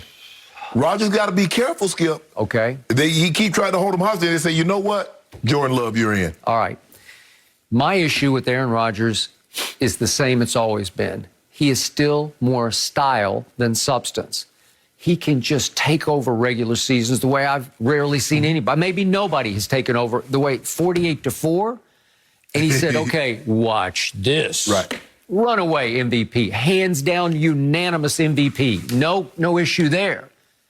And then what happened? Right. He's now 1-4 in NFC championship games. So wait a second. In championship games, AFC and NFC, Tom Brady is 10-1, and you're 1-4. So Brady has won 9 more championship 10 and games. 3. 10 to what? 10-3. 10-3? I Yeah. thought it was 10-4. No, remember he lost twice to Peyton in Denver, and he lost to Peyton Now, 3 when times. I looked it up today, it was 4. But Remember, he lost to Peyton both times in Denver, Okay. and he lost when Peyton beat him in Indy. So that's it? 3? That's it. Yeah, he's lost 3 well, championship games. Okay, well, I'll take 10-3. that. 10-3 is good. Okay, well, yeah, I had it at 10-4, but that Wait a means minute. that Aaron's lost 1 more, and Tom. No, I'm saying Tom. Tom is 10-3 in championship games. Yes, that's what I'm Yeah, saying. yeah. So he has one fewer loss than Aaron, but he's won 10-1. Yeah. 10-1. He has 9 fewer wins. You're kidding me. Yeah. And then Aaron Rodgers, all-time postseason, he's 11-9. Right. But the 11 counts 4 in a row on the roll to the bowl. Right? Yeah. And that was 10 years ago. Yes. Okay. So what is he? 7-8 since then. And remember, his 7 all have some flaws in them because it was Joe Webb. It was the Dez catch game. It was Kirk Cousins. It was the Miami boat trip, where Odell took his receivers. Well, man, Skip, don't stop that. Your guy beat David Garrard on the way to a championship, so stop doing that. And I didn't finish with Mason Crossbar's 2 intergalactic field goals that I don't even know how either one of them went over the crossbar, but they did. What? And then just this year, he beat the Rams when Jared Goff was forced into the game with 2 screws in his throwing thumb. And was Aaron Donald not healthy? I don't think he was healthy. No, he I'm wasn't healthy. not even sure he played in the game. But Adam Vinatieri kicked the game-winning field goal, Skip, in Antarctica. I just gave you 6 out of 7. He hasn't played well, Skip. I'm not here to defend that. Look at the losses. He lost to Eli at home. He lost to Kaepernick at home. That game at Seattle, that's the worst playoff game he's ever played, and that was the championship. Well, your guy game lost there. to Eli twice. Okay, well, I got it. But this Eli, is big game 7-8. My guy is 34-11 in the Yes. playoffs. 34-11? So my guy has 23 more playoff wins than your guy, and my guy has only 2 more playoff losses. Well, how about this? Let's make this short story. Let's make this long story short. Do you believe the Packers should move on from Aaron Rodgers? Well, the X factor for me is Jordan Love. I don't know anything about it. Hell, you didn't know That's anything why- about Brett Favre either. I Okay. mean, about Aaron Rodgers when he took over. Well, at least I'd watched him. I knew what he could do. Because he came into that Dallas game, and you remember, Skip, he came in for Dallas game. I think it was like a Thursday night, Monday night game, and he ended up getting hurt. He got hurt in the before game. he was a starter. Before he was a starter. I got it. But I watched him a lot at Cal, so I had a sense of what he was. And I was making a case versus Alex Smith that I could see taking him number 1 overall. I didn't think he'd have to wait 3 years. Right. But is Jordan Love Aaron Rodgers? I doubt it. No, you didn't. I seriously doubt it. I could be wrong, but I'm shooting in the dark on Jordan Love. Skip, I don't know Skip, anything you know about it. how that goes. Any quarterback taken in the 5th or the 6th round, what do they say? Tom Brady. Aaron Rodgers had to sit. Oh, that's what he gonna be the next. Bruh, All right. You talk about historically great, all-time great players. But when you needed Aaron Rodgers the most, He didn't come through. He did not come through. He didn't come through, Skip. I don't make no excuses. You had it 1st and goal at the 8. You're down 31-23 with 2:22 left in the game, and you have 3 straight throws of we could see bang, bang, bang. He goes, here we go. To Lazard is the first one. It's kind of to nobody. I don't know. I'm not even sure where he's throwing that one. This is to Devontae, and it looks like he had him, and he just overthrew him. Then this is also to Devontae on 3rd down, and from the 8. Devontae, I thought he had it. Okay, did he make a bad choice? Yes, he did. Yes. This is all the money on the table versus Tom Brady, and you finally got a home NFC Championship game that you had dreamed of having. Well, it's just, this is not good enough, and then they had to take the field goal, okay? It's just not good enough. You went 4 of 11 in the 4th quarter, and you wound up losing. You took the field goal, and you lost 31-26. Run that. Okay? I got it. But that's been repeat behavior on his part in the biggest moments. He's not Tom Brady. Right. So you're held hostage. Can you win Super Bowls with Aaron Rodgers? I don't think so. Not as he's advancing in age. And do I think he wants to play into his 40s? I don't. So he want to play into the Skip. I mean, you ain't trying to turn down $40 million. That's why Tom Brady's taking $25 million, but everybody else, if you notice, Aaron has never given a discount. Most quarterbacks don't give discount. So I believe you still can win with him. But for whatever reason, he hasn't. The thing that Tom can do is that Tom can understand and diagnose a situation, says, okay, this is the kind of game that needs to be played. Yep. It's not a 400-yard passing day for me. It's 100 and no turnover passing day for me. Could be. But Aaron has to understand. He has to win that game, Skip. Run the ball. You got him. Everybody's tucked inside. You pump, and then you race JPP and you race Ndamukong 2 to the pylon. And if they catch you, so be it. Okay. But you got that's the play that you got to make, not with 2 guys draped on Devontae. That's why he is 1-4 in championship games. You got to make those plays. Yep. And that's the difference. It comes down to guys make plays, big-time guys. Tom Brady, more times than not, have made the big throw, has avoided the big mistake in those situations. Yep. MVP, 11-9 in the postseason. MVP, 11-9. He's still MVP. He got 3 of them. He's going to win the Super Bowl, too, before it's all said and done. Well, is he? Yeah. You guarantee that? No. Let's give up. Next question. No mercy. So get this, the Eagles are bringing in veteran QB and former Super Bowl MVP Joe Flacco, presumably as their backup this season. Flacco has played for the Broncos and the Jets since leaving the Ravens 2 seasons ago, and now he will be returning to his hometown area to provide some mentoring to Philly's new franchise QB, Jalen Hurts. So Shannon, how do you explain this move by the Eagles? Sometimes, Skip, you have to offer something without explanation. But Joe Flacco can say, I'm one of the only men other than Peyton Manning to beat Tom Brady in the championship game. You're right. Tom Brady is 10-4 in championship games. Lost 3 to Peyton Manning and 1 to Joe. The guy you call Joe Flacco. I do. Skip. And I'm about to call him that again. Skip, we keep it buck on. Let's be all the way real. Joe Flacco has really never been a good regular season quarterback. Joe Flacco gets hot in the playoffs, and he lights you up. Joe Flacco hadn't been good since he had that Super Bowl run. That was in 2012. Yep. So here we are in 2021. Joe Flacco has not been good in the regular season since then. Hell, he wasn't good in the regular season before then. But he could get in the playoffs. I don't know what, somebody cast a spell over him, something comes over him. But he gets in the playoffs. And it doesn't matter if it's Brady, it didn't matter if it was Peyton Manning. Nope. He did not care. But in the regular season, you like, dude, he had some of the worst QBRs. A 1, a 3, a 5. And you're like, what the hell? Does he care? Does he know where he is? But for whatever reason, come playoff time, you see Joe Cool, you see a different guy. I don't get that. What the hell they gonna get out of Joe Flacco? I get a veteran presence. But don't you want a guy that if something would have happened to the starter, he can come in and win your game? Yep. Did they not see Joe Flacco in Denver? They did not see Joe Flacco with the Jets. I guess they ain't watched that tape. They just said, oh, that's Joe Flacco. He got a Super Bowl. Skip, Joe Flacco hadn't been good in a very, very long time. I don't know if he's never been great. He had great stretches. But to say, has he ever been a top 10 quarterback, top 15 quarterback? No. I give up. I don't know what the hell Philly, Harry Roseman, Mr. Lurie, I don't know what you guys are doing, but you're making a mess. On that, I agree. Back to Flacco. You realize that run through those playoffs after the 2012 season was arguably the greatest playoff run ever. Yes. I know Nick Foles had one, but this was even deeper and longer and better because Joe Flacco from the regular season turned into, I don't know, just Joe Montana. Joe Montana, I guess. He's beyond Joe Montana because he goes through Peyton first, and then he goes through, I'm sorry, he went through Andrew Luck, and then Peyton, and then Tom Brady, and then Colin Kaepernick in the Super Bowl. In those 4 games, he was 11 touchdowns to no interceptions. Yes. That's impossibly great. His QBR average for those 4 games was 84. That's scaled 0 to 100. Trust me, it's off the charts great. And yet, in the regular seasons, last night I went through every regular season and did his average QBR for regular seasons. It's 55. Yes. Because he's Flacco.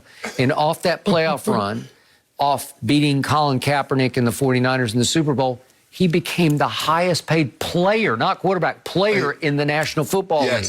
What? That's Flacco. Yes. Way to go, Joe Linta, his agent, who's a good guy, and he did a great job for him.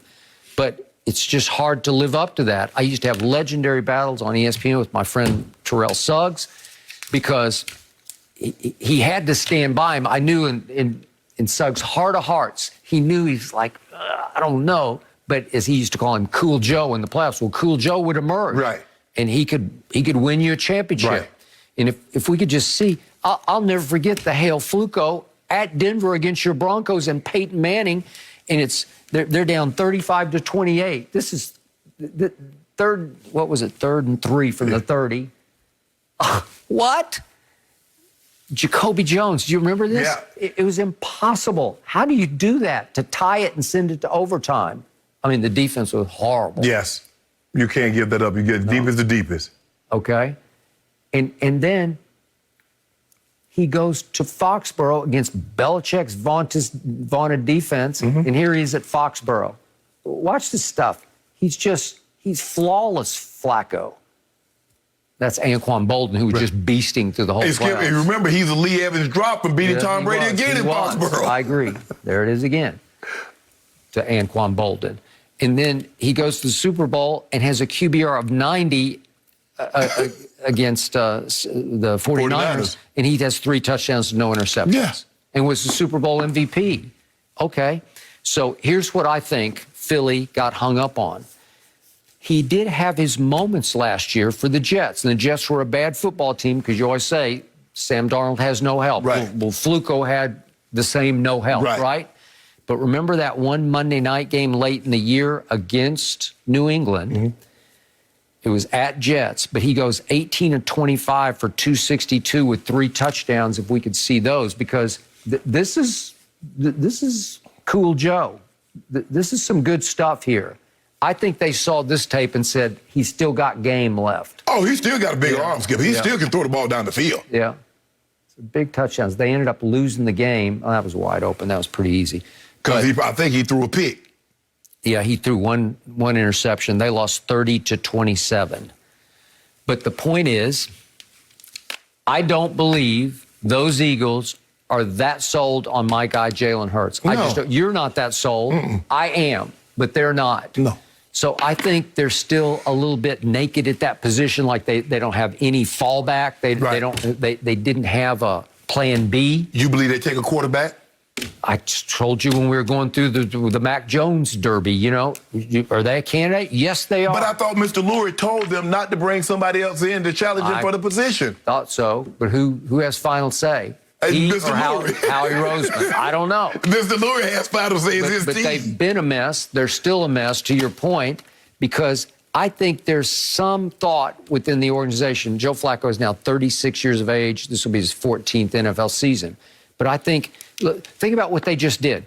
Jalen Hurts runs one offense, Joe Flacco quite another. Totally different. So it's not like a complementary quarterback where he has the same skill set as Jalen does, because Jalen is definitely going to use his legs. Right. He's a good thrower. I never said he was a great thrower. Right. and you may run more RPOs with Jalen Hurts than you do Joe Flacco. Okay. But Skip, I thought you didn't want to run two offenses. Remember that was the excuse that they gave us about Cap? You would have to run two offenses. Well, this is dramatically two offenses. Oh, yeah. This is night and day It two is. offenses.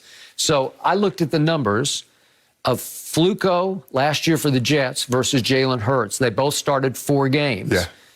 Flacco goes 0-4, Jalen goes 1-3, but it's 55% completion for Flacco, 52 for Jalen. So it's kind of similar. And the yards are pretty close, 864 to 919. It's almost like it was touchdowns for Flacco, 6-3 interceptions, and Jalen was 5-3. So it's almost like they have identical stats. And I think Howie Roseman's saying, I'm going to bring him in. He grew up an Eagles fan in the same sort of neighborhood, nearby. Right. And I think they think, now we got our safety net. If we don't love Jalen, if we don't love the way he plays in the preseason, maybe we could go with Flacco. That's what I believe they're doing. Well, they say when you're a parachuter, Skip, they say you make sure you check your own equipment. Yep. Well, if that's your safety net, you better make sure you check that thing again because there's a hole in it. And you think you jumping out, you're going to hit the dirt. Because if you think Joe Flacco going to take y'all anywhere, if something happened to Jalen Hurts and he going to keep y'all afloat. Yep. Well, as a Cowboy fan, I am happy. I bet you are happy. Yeah. Why Eagles? Why? That's what I ask. But guess what? You don't need to worry about them. It's another team that's going to change their name. And there's another team with the judge. The judge. Oh, here he comes fit his the Cowboys to third place in the division. Okay. Oh, so are you still luck. Yeah, the Eagles? judge. Are you fine with the Eagles still, Shannon, or are you moving on? I'm done with the Eagles. They did walk into them bad. You can't do walk into them like that and stick. I'm going to stick around. Can't do that. Moving on. All right. Well, it's been said. Good to know. I moved on a long time ago. No mercy. The under-23 men's national soccer team continue their fight for a spot in the Summer Olympics as they take on Mexico. CONCACAF men's Olympic qualifying tonight at 9:30 p.m. Eastern on FS1 and the Fox Sports app. So the Warriors are currently in 9th place in a loaded Western Conference, but that's not stopping Draymond Green from being confident as ever. This past weekend, Draymond raised eyebrows when he talked about where he ranks as a defender all time. Take a listen here for yourself. I think I'm the best defender to ever play this game. 100%. That's my opinion. I also think I view the game a lot differently than most people view the game. When I look at all the facets that make up the defensive side of the ball, I think I am great in every facet that makes up that side of the ball. So I think I'm the best defender to ever play in the NBA. I stand by that. I'll put myself up against anyone. Well, you gotta love the confidence. Shannon, does Draymond have a case? Yeah, and he should be thrown in jail. They should put a case. They should have put a case on his butt for saying that out loud. Skip, Draymond Green is not a top 20 defender. All time. All time. Yeah. And Skip, the guys that I got in front of Draymond, I didn't put Mr. Russell, Bill Russell. I didn't put Havlicek. I didn't put Clyde Frazier because I didn't see them play. You didn't put Bill Russell? I didn't put him because I didn't see him play. You got to just do it on reputation, on legend. Skip, Go ahead. Is he better than Hakeem Olajuwon, David Robinson, Dwight Howard, Dikembe Mutombo, Tim Duncan, and Ben Wallace? No. Okay, let's go forwards. Dennis Rodman, Kawhi Leonard, Scottie Pippen, Kevin Garnett, Bobby Jones. He better than any of those. I can't believe you put Bobby Jones in there. I remember Bobby thank Jones. you. All right. Okay, let's go guards. Is he better than Michael Jordan, Garrett Payton, Kobe Bryant, Sidney Moncrief, Michael Cooper, Bruce Bowen, Alvin Robertson, or Tony Allen? So which one of those guys, Draymond Green, is better than? That's 19 guys. You got 19 there? That's 19. Okay. And I left off Mr. Russell. I left off Havlicek. I left off Clyde Frazier. And he says he's the greatest all time? Man, Draymond on Flocka. He ain't even smoking that good stuff out here. He on Flocka. He crazy. Here's what I think is going on with Draymond. It's the same thing that infected Steve Kerr the other night. It's spoiled rotten syndrome, where you dominated for so long as a franchise. You were such a dynasty that all of a sudden, when you fell back to earth and there's no more KD and for now there's no Clay, right, and you're just another pretty good team, yes, and Draymond's just another pretty good player, right, you can't stand it anymore. Your pride is rubbed raw. Don't you remember me? Remember what I was? Right. Remember that series in 2016 when I got suspended and everybody said I was the glue of the team and they missed me so dearly in Game 5 back in Oracle? Right. Okay, they did miss him. Yes. But does that make him top 20 all time? No. To your point, I think I can go to 25 pretty easily. Well, see, you probably saw. I know you saw John Havlicek and Clyde Frazier play. I didn't, but they were better than he was. I've seen a lot of Draymond Green, and there was a reason that he was the 5th pick in the second round, not in the first round, but in the second round. He's not an explosive athlete. He is highly skilled, and I think what he was trying to say in the clip we just saw, he does it with his mind even more than he does his body because he tries to be in the right place at the right time. And I give him high marks for that. But as far as dominating a game defensively, again, you're not even in the same breath. Let's just start with this fact. He has won 1 Defensive Player of the Year, just 1. Okay, let's start with the fact that Dikembe and Ben Wallace won 4. Right. So right there, I don't. You put Dikembe in? I put Dikembe in, yeah. Okay, so that's 4. So no. Dwight Howard, all-time great, won 3 of these awards. Consecutive. Okay.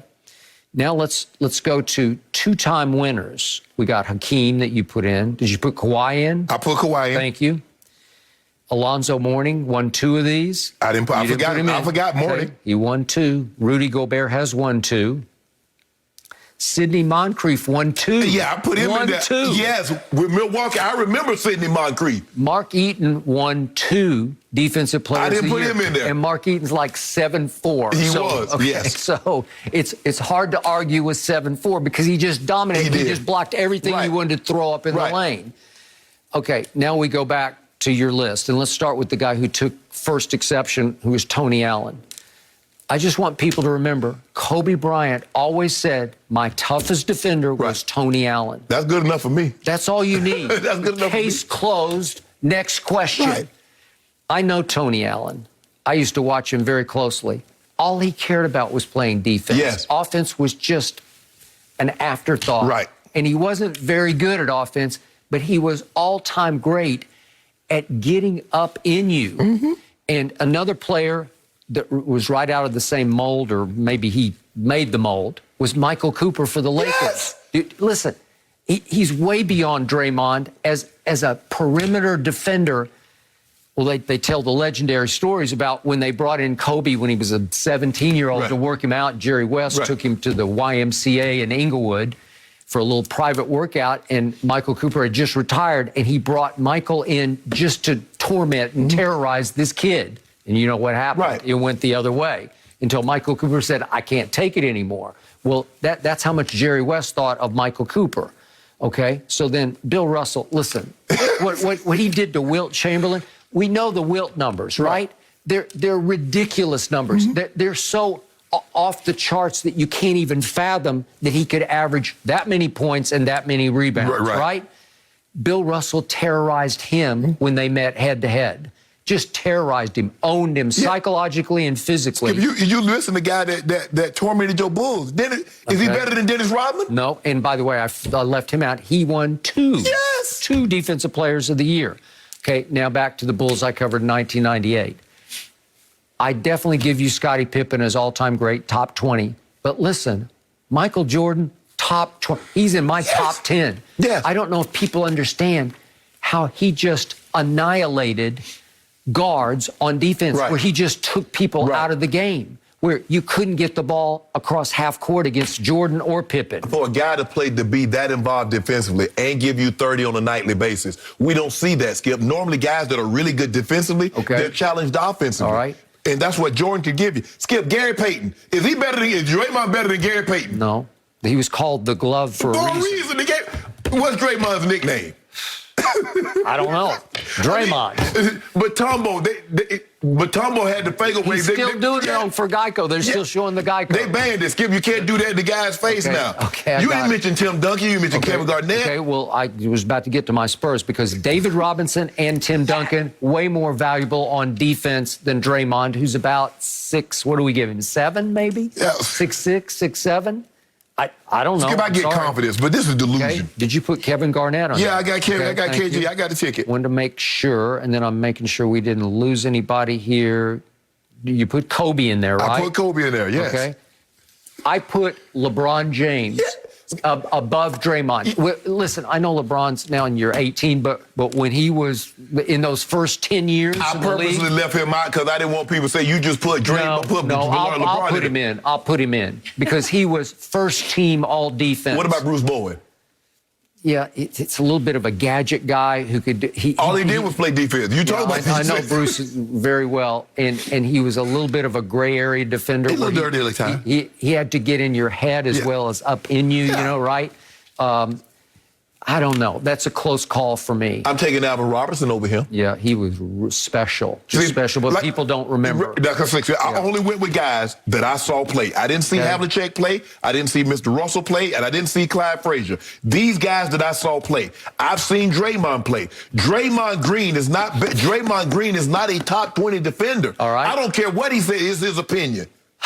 I'll throw one more name in there, a guy we have occasionally on the show, and I hope to have him on sometime in the very near future, and that is Ron Artest. Oh, I'm not sure what name he's going by right now, Skip, but I forgot about him, Skip. I didn't put him on there. Hey, in his day, in his time, he was so physical and just nasty on defense. Yes. Because he's such a huge human being. Yes. He's so athletic and explosive that he was even better on defense than he was on offense. And there was that one year in Indiana when I thought he was making a run at MVP, and he was doing it on both ends of the floor, better than Draymond. Well, now what? I've lost track. I'm up to at least 25. Yeah, Skip. And you're saying you're best? No, he said he's the greatest all time. That's what I'm saying. He didn't say, he could have said, you know what, I believe I'm a top 10 or I'm a top 20 defender all time, and then we could have a case where like, okay, let's see where you are. But to say you're the greatest all time and you're not better, I defy you to find one person that's in the NBA, any of the general managers. Let's go ask Jerry West, because Jerry West will remember all of them, and ask him if Draymond Green a better defender than anybody that we have on my list or your list. He's going to say, absolutely not. You're not better than... Lord have mercy. Skip, he's not even... Is he a better defender right now than Rudy Gobert? No! That's laughable. You just made me LOL. No, you're not better than Rudy Gobert.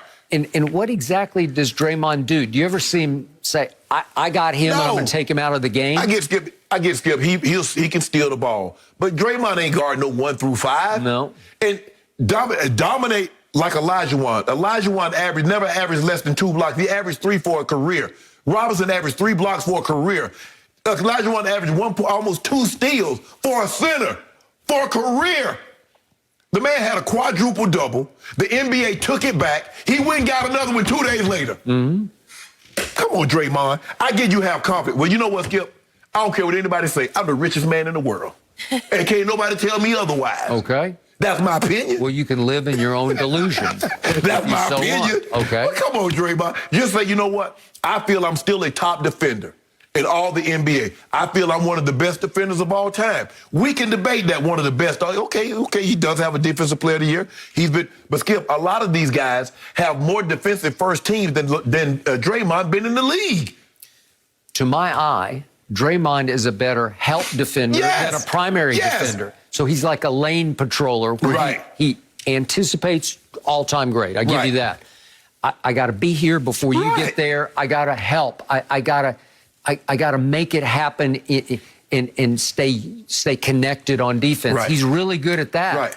But that's not special. Right. I mean, think about it. Olajuwon and David Robinson, Skip, they're smack dab in each other's career. They got to guard each other. Yep. And that's when that had the big men back then. Had him and Ewing and Mourning and Shaq. Imagine Draymond trying to guard Shaq in his prime. What'd you think happened, Skip? Another joke. Well, so Draymond is 6'7"-ish. Right. And would you call him a great athlete? Because I don't see great athleticism. Do you? No. Okay, so... He's carved out a great niche for himself. He's done unbelievable in his career. But he's delusional if he thinks he's a top 20 defender all time. Is he an imposing physical specimen to you at all? No. Is he a shot blocker? No. I'm trying to figure out, I'm looking at this list, I'm trying to figure out who could he stop? Other than Dennis Rodman, who's not going to shoot the ball, who he going to take? Say, I got him one-on-one. I got it. You don't worry about him.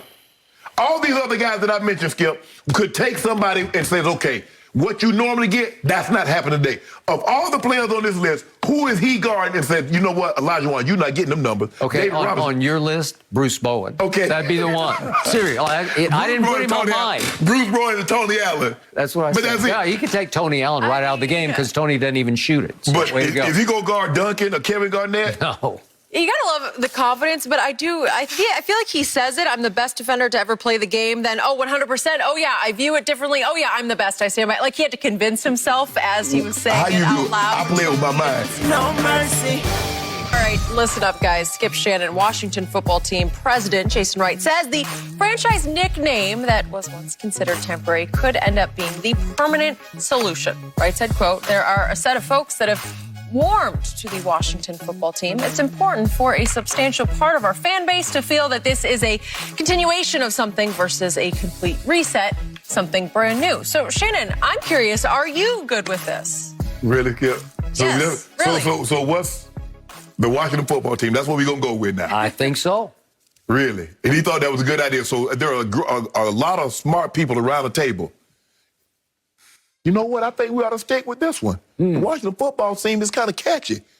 Okay, but as silly as I thought it sounded in the beginning, are you not saying Washington football team and it's starting to be ingrained in your psyche? Well, anything was better than what they had. Well, I agree You could with have called that. it the doorknobs or the shoe boxes. Hey, from age 10, I grew up saying that R word Right. that was their nickname until I realized that's a racial slur. Right. And now if it ever accidentally pops out of my mouth, I'm like, oh, sorry, Right. because it's a racial slur. Yes. And yet I taught myself to say Washington or Washington football team. And now I'm starting to kind of like it. It's like it's okay. I can live with it. And I think they decided better than anything else we So can what's come the up mascot? The Capitol building? with. The White House? And I don't really care because I don't like them anyway, but I think they found a name. Just the football. Steve The sent me a Washington message saying, football what team. about It the guy doesn't that Jordan really said roll was his off the toughest tongue. Maybe I'll defender, get Joe used to it. Dumars? That is it for us. We are back at the same time tomorrow morning. The Herd is Washington on football right team. now with Call It and Enjoy. Have a good one.